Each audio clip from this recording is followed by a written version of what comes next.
The Taste of Extinction. Ancient India Gupta Dynasty, 4th century, Gem Candy Sarkara. Part 5. January 14th in Seoul. The temperature plummeted to -12 degrees Celsius, and the humidity recorded 18%, completely drying up all the vitality of the city. The powerful ceiling heater in the office hummed all morning, spewing out dry heat along with dust, and Shu, while clearing his cracking voice, casually picked up a piece of candy that was lying on the break room table. It was a very ordinary peppermint candy, wrapped in transparent plastic and artificially sprinkled with white sugar powder. He never dreamed that it would be the fuse that would turn his afternoon into hell. 20 minutes later, even before the candy fully melted in his mouth, the disaster began. "Ah, please, it's happening again," Shu muttered dryly and roughly rolled up his shirt sleeves.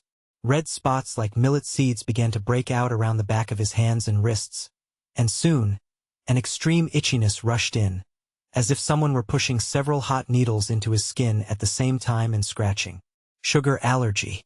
To be precise, it was a rapid inflammatory reaction caused by modern refined sugar, which removed all impurities and maximized only the level of sweetness. The more he scratched, the more the itchiness spread like a poisonous mushroom, and the area around Shu's eyes soon became bloodshot due to his sensitive nerves. Even on the subway home from work, Shu had to secretly put his hand under his sleeve to scratch his skin. When the cold winter wind touched his skin, it seemed to calm down for a moment, but as soon as he stepped indoors, the unbearable itchiness tormented him again along with the burning heat. By the time he returned home, Shu's arms were already a mess with fingernail marks. "Shu, you ate candy again, didn't you?" Minwo, who came in through the open front door, checked Shu's arms even before taking off his coat. Minwo threw his bag on the floor, snatched Shu's 2 hands, and dragged him to the bathroom. Pity and distress crossed Minwo's eyes as he cooled Shu's arms under running cold water. "It was just one candy. I didn't know my body would freak out this much." "Your body doesn't lie. Modern sugar is fragmented energy left with only sugar, after scraping off all the minerals and fiber from sugarcane.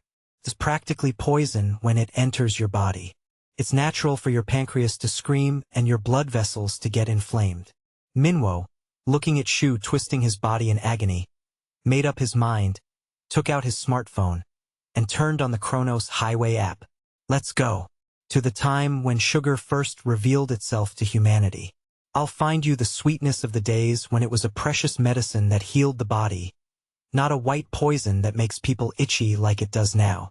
The two headed straight for the basement of Yangjae Terminal. True to an era where space-time travel had become popularized, the terminal was packed like an airport during peak season. But the destination Minwo set wasn't a commonly sought-after vacation spot. He precisely aimed for one of the most decisive moments in the history of human gastronomy. Destination set. 350 AD, Ancient India Gupta Empire, middle reaches of the Ganges River.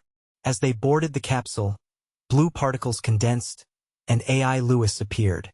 Lewis, projecting a hologram wearing unusually colorful classical Indian clothing today, sharply swept his gaze over the back of Shu's red, flushed hands.